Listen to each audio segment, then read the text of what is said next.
Bonjour et bienvenue pour une nouvelle histoire. Aujourd'hui, Lulu Vroumette, la tortue, dans Lulu et le sapin orphelin. C'est parti. Lulu et le sapin orphelin.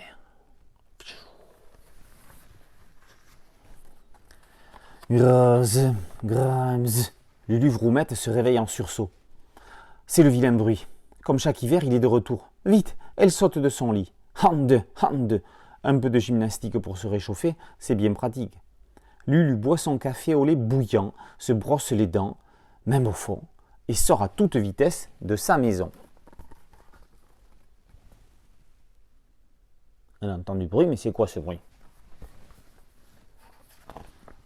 Dehors, tout est peint en blanc. Le ciel, les arbres, les champs. Il a neigé un gros édredon de jolis flocons. Yo-hi-yo-ho! Lulu file sur sa carapace pour suivre le bruit à la trace. Elle tend son oreille de tortue curieuse. Grimze, grimze. Le vilain bruit vient de là, montre Lulu avec son doigt. À nous deux, tu n'échapperas pas à Lulu l'enquêteuse.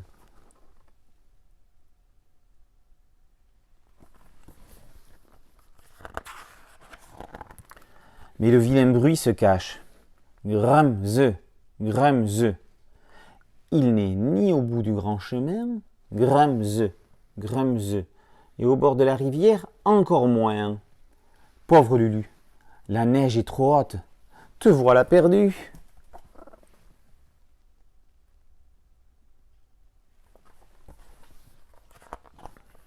Mais Lulu est une tortue malicieuse, ingénieuse et courageuse. Elle roule une grosse boule de neige et monte dessus. Bravo, bravo, bien joué ma Lulu. Grimze, grimze.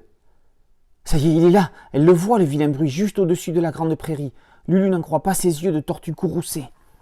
Courroucée, ça me dire en colère. Elle fait la boule de plus en plus grosse. Clic. Courroucée, cela veut dire très très en colère. C'est marqué. Et justement, Lulu est en colère, très très très, car ce qu'elle voit là, sur la colline des sapins à haute cime, lui fait dresser les couettes sur la tête. Un bûcheron parikiki, armé d'une longue scie, coupe les gentils sapins un à un en chantant un petit air pas très malin. Tra-la-la-la-li-la-la.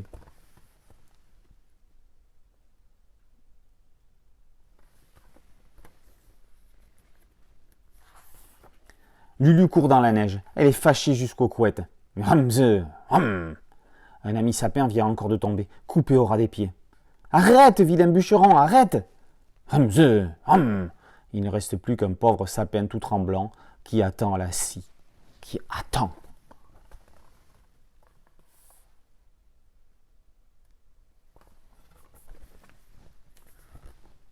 Lulu se jette sur le bûcheron. Arrête ou je te mords les bottes. De là-haut, une grosse voix lui répond.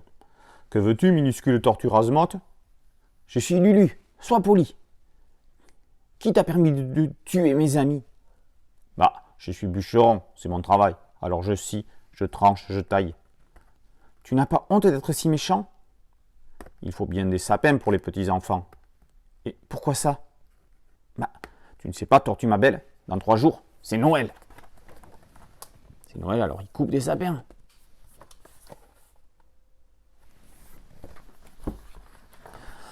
Lulu a soudain un gros chagrin. Noël pour la forêt est la pire des nouvelles. On va lui voler ses plus beaux sapins qui finiront jetés à la poubelle.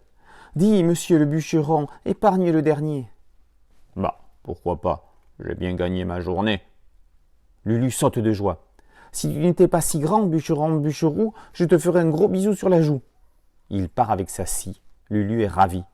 Mais dans son dos, on pleure à gros sanglots. C'est qui pleure comme ça?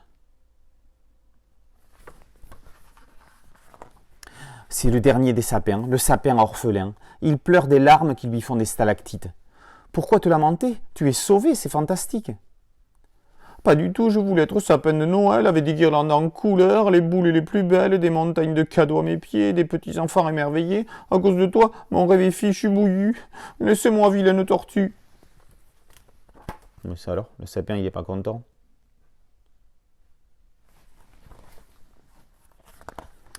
Lulu est triste, triste, triste. Elle voudrait s'enfoncer dans la neige jusqu'au cou, disparaître dans un igloo. Elle a fait une grosse bêtise de tortue qui veut toujours aider. Comment faire pour réparer? Clouseau, le corbeau qui voit tout, qui sait tout, croasse la nouvelle par les nids, les gîtes et les terriers. Hop là.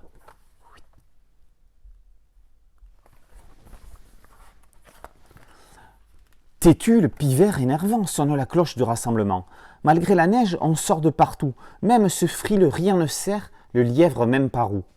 On réunit les animaux en assemblée générale. Clouseau, le corbeau sur son arbre perché, narre l'histoire du pauvre sapin abandonné. Tout le monde alors tombe d'accord.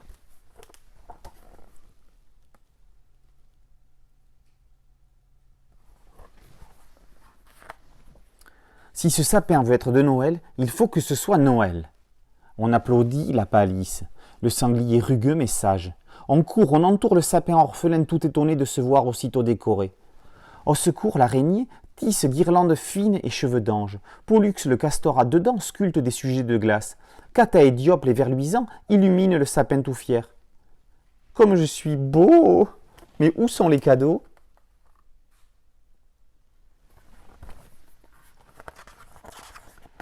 C'est vrai, pas de Noël sans cadeau. Faisons une lettre au Père Noël, ce n'est pas dur. Il y a des youpi, des hurrahs, des lancers de chapeaux et des vivas. La voilà, vite, vite écrite avec toutes les signatures, l'adresse, le timbre et le tralala.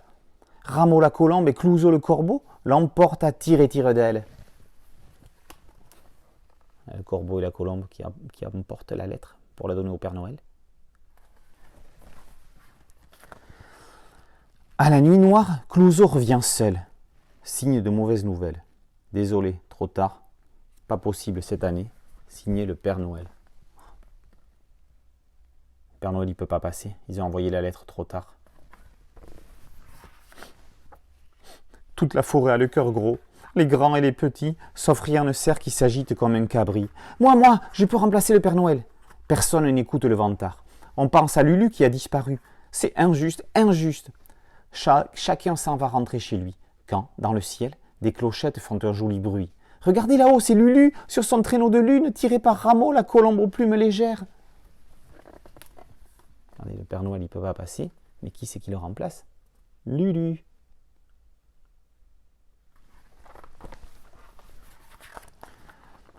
Elle distribue ses cadeaux, ses bijoux, ses friandises. Mais attention, qu'on se le dise, l'année prochaine, le Père Noël viendra lui-même, pourvu qu'à temps on le prévienne. Pourvu, c'est promis. Foi de Lulu. Et voilà, il déballe tous les cadeaux qu'a apporté Lulu. Voilà, une carotte pour rien ne sert. Voilà, c'était Lulu et le sapin orphelin, un livre de Frédéric Pillot et Daniel Picouli aux éditions Magnard. Et à présent, voici les questions. Qui coupe des sapins dans la forêt? Deuxième question. Pourquoi le sapin est-il triste? Et troisième question. Qui sont les deux oiseaux qui vont porter la lettre au Père Noël? J'attends tes réponses et je te dis à bientôt pour une nouvelle histoire. Ciao, ciao!